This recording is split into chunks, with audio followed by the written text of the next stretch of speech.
आता यानंतरचा मुल्हेर मोरगड. काही किल्ले असे असतात की जिथे जायची खूप दिवस इच्छा असते, पण काही केल्या बेतच जमत नाही. असाच हा मुल्हेर किल्ला. बागलांची राजधानी असणारा हा किल्ला शिवाजी महाराजांच्या सुरत लुटण्याच्या मोहिमेमध्ये खूप महत्वाचा होता. नाशिकहून अगदी भल्या पहाटे 3:30 वाजता निघालो. महाराष्ट्राच्या उत्तरेकडे असणाऱ्या या किल्ल्यापर्यंत पोचायला 3 तास लागतात. सूर्योदय होताच आम्ही कड्याच्या पायथ्याशी पोचलो. गाडी शेताजवळ लावून वर निघालो. सरकारच्या मदतीने किल्ल्याचे बुरुज परत नव्याने बांधण्याचे काम चालू आहे. पहिला बुरुज बऱ्यापैकी बांधून झालाय आणि आम्हाला दगड फोडणारे कर्मचारी पण दिसले. 10-12 दरवाजे असलेला किल्ला चढायला अवघड नाही, पण काही ठिकाणी एकदम खडा कातळ आहे. 15 मिनिटे चढून गेल्यावर तळ दिसतं आणि त्याच्या बाजूला असणारे मुल्हेर माचीवरचे गणेश मंदिर. तळे जलपर्णाने पूर्ण झाकून टाकले होते. ते बघून वरती चढाई केली. हा गड सकाळी चढायचा म्हणजे एक तर हवा थंड असते आणि सगळी चढाई पश्चिमेकडून आहे, त्यामुळे अगदी 10-11 वाजेपर्यंत उन्हाचा अजिबात त्रास होत नाही. अर्ध्याहून अधिक पुढे गेलो की हनुमानाची दगडात कोरलेली प्रतिमा दिसते. तिथून पुढे अनेक दरवाजे दिसतात.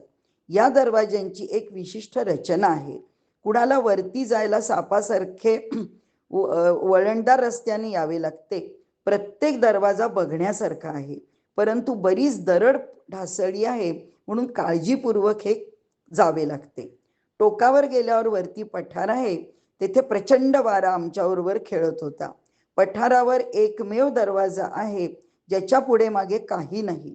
पुढे एका वड्याच्या झाडाजवळ एक जुने मंदिर आहे आणि त्याच्या मागे पाण्याच्या टाक्या दिसतात. तिथे सकाळचा नाश्ता करून आम्ही मोरगडच्या दिशेने निघालो. थोडे उतरणाऱ्या वाटेवरून खाली गेलो आणि समोर मोरगड दिसला, जिथे कमालीची दगडातली कारागिरी दिसते. असल्या खड्या उतारावर दगडी जिना कसा काय कोणी बांधू शकतात याचं आश्चर्य वाटल्याशिवाय राहत नाही.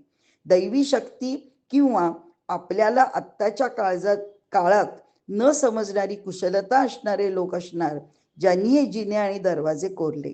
रस्ता अगदीच खडा असल्यानं आणि गडावर आम्ही दोघंच होतो, त्यामुळे फार धोका न पत्करून आम्ही मोरगड तिथूनच पाहिला. मुल्हेरवरूनच मोरगडचा बुरुज आणि टोकावरचा दरवाजाही दिसतो. इतर आजूबाजूचा परिसर बघून आम्ही खाली उतरायला लागलो. 1671-72 सालात शिवाजी महाराजांनी मोरोपंत आणि प्रतापराव यांच्या मदतीनं मुल्हेर, साल्हेर व चौल्हेर हे किल्ले स्वराज्यात समाविष्ट केले.